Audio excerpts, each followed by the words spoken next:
बीच में तो सो भी जाते हैं कुछ लोग। सर सब सर नहीं समझ में नहीं, आया। सर एक यस सर, ये यस सर। सर पूछ मैं सकते हैं सर बोल अभी? रहा हूँ। नहीं देखिए, हाँ जैसे एक पूछिए क्वेश्चन खत्म पूछिए। हो जाता है ना, उसके बाद पूछ लिया कीजिए फॉलो अप क्वेश्चन। सर हाँ अभी पूछ सकते हैं चलिए हम? हो गया हाँ इस हाँ, पूछिए ना इससे पूछिए। मैंने हाँ पूछिए। सर सर जैसे कि इस मतलब जैसे संथाल अपराइजिंग हो गया, चंपारण हो गया, सर इसमें तो बहुत वाइड टॉपिक है, पहले 38 नंबर में आया करता था सर।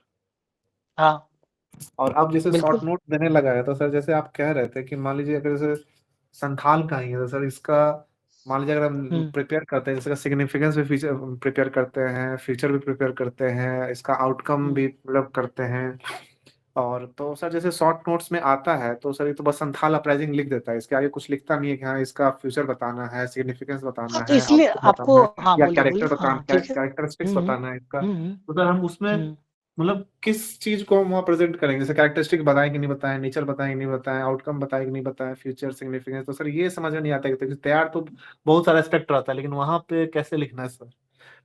नहीं देखिए, अब इसमें आपको क्या है कि प्रश्न देखना है कितने मार्क्स का है। अब आपका प्रश्न मात्र 8 नंबर का है, ठीक है। कितने नंबर का है? मात्र 8 मार्क्स का है। अब 8 मार्क्स का है और आपके पास समय कितना है? अब समझ लीजिए कि एक प्रश्न पे आपको 20 मिनट्स देना है। मतलब एक सेक्शन में आप 1 आवर से ज्यादा नहीं दे सकते हैं। जैसे सेक्शन 1 का ही हम बात करते हैं, तो आपके पास दो प्रश्न जो है 38 मार्क्स का है। दो प्रश्न आपका 38 मार्क्स का है।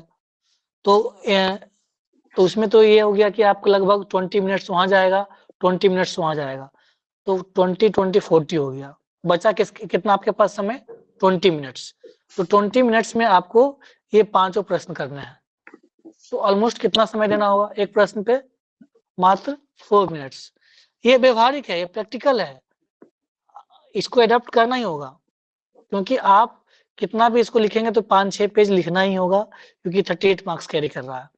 तो अब 4 मिनट का समय है, और तो इसलिए आपको उस 4 मिनट में लिखना है।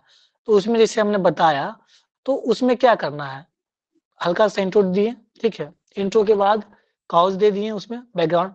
उसके बाद सिग्निफिकेंस बता दिए कैसे कैसे हुआ, और उसके बाद आपको क्या अगर बदलाव आया, ज्यादा नहीं, बस 2-3। जैसे कॉजेज में बहुत सारा कॉजेज पढ़े हैं, पॉलिटिकल, इकोनॉमिक, सोशल, कल्चरल के अलावा एडमिनिस्ट्रेशन है, इसके अलावा फॉरेस्ट को लेकर के है, और भी कॉजेज है।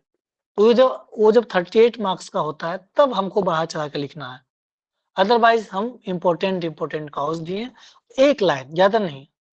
अब वो आपको 2 पेज में ही लिखना है, तो एक पेज में मान लो इंट्रोडक्शन दे दिए, कॉज हो गया, अगला पेज में थोड़ा सा सिग्निफिकेंस हल्का सा टच करते हुए, फिर उसका क्या क्या कंसिक्वेंसेज हुआ, मान लीजिए सिस्टम रिस्टोर्ड हो गया, उसके अलावा वहाँ पे गुमला बना, अलग सब डिवीजन बना, लास्ट में कंक्लूजन कर दिए।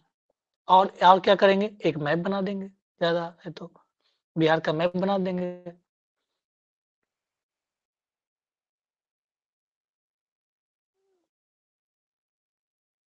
बिहार का मैप बना दिए, उसमें अब यहाँ झारखंड का भी चर्चा है तो झारखंड में चर्चा कर देंगे हल्का सा। तो ये चीजें हैं कि आपको हल्का सा बना दिए हैं, बस 4 से 5 मिनट में इसको खत्म कर देना है एक प्रश्न। इसलिए हल्का हल्का टच करना है, इसमें टिप्पणी लिखना है। तो टिप्पणी लिखना है तो आपको थोड़ा थोड़ा टच करते हुए निकल जाना है, बहुत ज्यादा इसमें नहीं करना है। जब उसमें प्रश्न होगा तब हम लोग लॉन्ग में लिखेंगे, कॉजेज भी लिखेंगे, अच्छे से डिस्क्राइब भी करेंगे, सिग्निफिकेंस लिखेंगे, अच्छे से पूरा लिखेंगे कि क्या क्या रिपरकशन हुआ, क्या क्या कंसिक्वेंसेज आया। उसके बाद और आगे कंक्लूजन में भी बड़ा लिखते हैं। तो डिपेंड करता है ना प्रश्न का मार्क्स पे। बताइए, इसमें कोई नहीं कोई प्रश्न और है? क्लियर हुआ आपका? कौन पूछे थे? हाँ सर। सर इसमें जैसे कॉजेज में आप कह रहे हैं कि जैसे मतलब 4-5 जैसे पॉलिटिकल या इकोनॉमिक नहीं तो सोशल जो आप भी। इसमें आप मात्र 2 से 3 लिखेंगे, वो भी खाली हल्का सा टच कर दिए बस, बहुत अच्छा ज्यादा अच्छा। कुछ नहीं करना है। इसमें ठीक है तो बस इधर- सर्कल किए, कॉज लिखे, बस 3 को लिखे। सोशल में बस, सोशल में क्या लिखेंगे? Simple, advent of Christian missionary, बस हो गया, खत्म। आप बहुत लंबा नहीं चर्चा करना उसमें। इकोनॉमिक में हाई टैरिफ टैक्स, लो लेबर वेज, बस खत्म। बहुत कुछ नहीं लिखना है, क्योंकि आपका प्रश्न कम मार्क्स का है, तो उतना लिख दिए, बस हो गया। और वो क्या शो कर रहा है कि you have the diverse knowledge of that topic, but we have the limitation of few marks. इसलिए हमारे पास लिमिटेशन है समय का, मार्क्स का, तो हम क्यों लिखेंगे उतना? बात खत्म, आगे बढ़ गए। हाँ बताइए। ठीक देखिए है सर, सर, भाई वर्ड्स कितने होने चाहिए? वर्ड जैसे 2 पेज है तो मान लिए हार्डली 150-200 बहुत हो गया। एक देखिए पेज में 100 आएगा, हाँ 200 बहुत हो गया, 200-250 बहुत है। एक चीजें जो देखी गई थी कि पहले तो जब 68 में ये इंट्रोड्यूस हुआ था इस तरीके का शॉर्ट आंसर क्वेश्चन, तो बहुत सारे बच्चे इसमें ही फंसे रह गए कि ये शॉर्ट आंसर क्वेश्चन को लिखने में आप किसी भी चीज को उसके मार्क्स के हिसाब से ही समय और वेटेज दें, ज्यादा देने की आवश्यकता नहीं है। और हम ये कहना चाहेंगे कि पहले जो है लॉन्ग आंसर लिख रहे हैं, उसके बाद शॉर्ट पे आए। अदरवाइज इसी में बच्चे फंस के रह जाते हैं, तो हम बेस्ट आंसर देते हैं। कितना भी बेस्ट आप दे देंगे तो 8 नंबर से तो ज्यादा मिलना नहीं है। नहीं 8 नंबर मिलेगा नहीं, 4 ही मिलेगा। नहीं वो तो हम कह रहे हैं कि 8 नंबर से ज्यादा का क्वेश्चन ही नहीं है, तो 6 नंबर देगा, हद करेगा तो बहुत हो गया। 4 नंबर तो मिलता है। तो आप इसमें ठीक है, इसको लिखें जो सर ने बताया, अच्छा बताया, बट अपने टाइम मैनेजमेंट के लिए इस बात का ध्यान रखें अभी से ही कि एग्जामिनेशन में पहले लॉन्ग क्वेश्चन को टैकल करें, उसके बाद फिर शॉर्ट क्वेश्चन पे आए। या फिर स्टार्ट करना चाह रहे हैं, नहीं समझ में आ रहा है, हड़बड़ी है, शुरू में डर लग रहा है, तो किसी एक शॉर्ट क्वेश्चन को लिख लें ताकि वो हाथ चलने लगेगा, और उसके बाद फिर तुरंत लॉन्ग पे स्विच करें। ठीक है।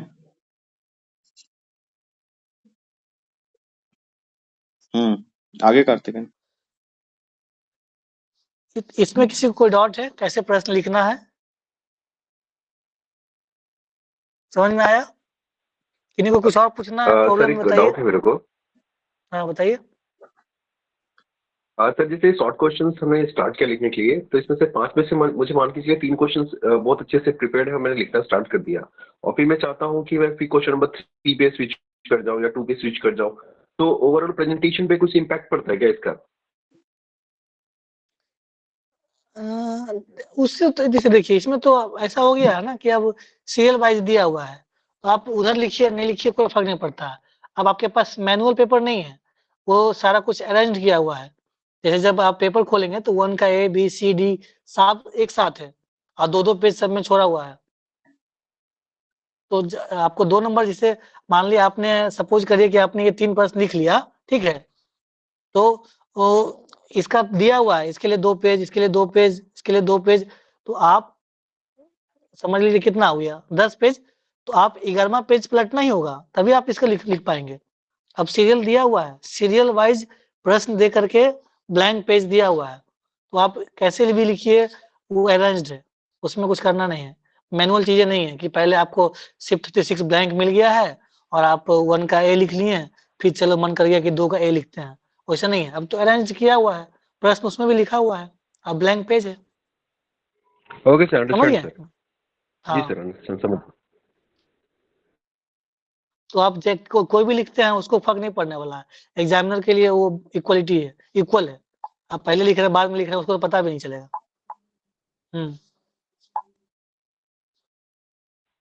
लेकिन जो पहला प्रश्न हो, दूसरा प्रश्न हो, उसको जरूर प्रयास करना है कि बेहतर दे, क्योंकि उससे first impression is the last impression, तो थोड़ा सा उससे एक इम्पैक्ट बनता है।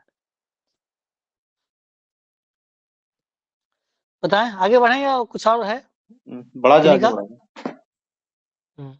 ठीक है, ये तो एक महीने हमने चर्चा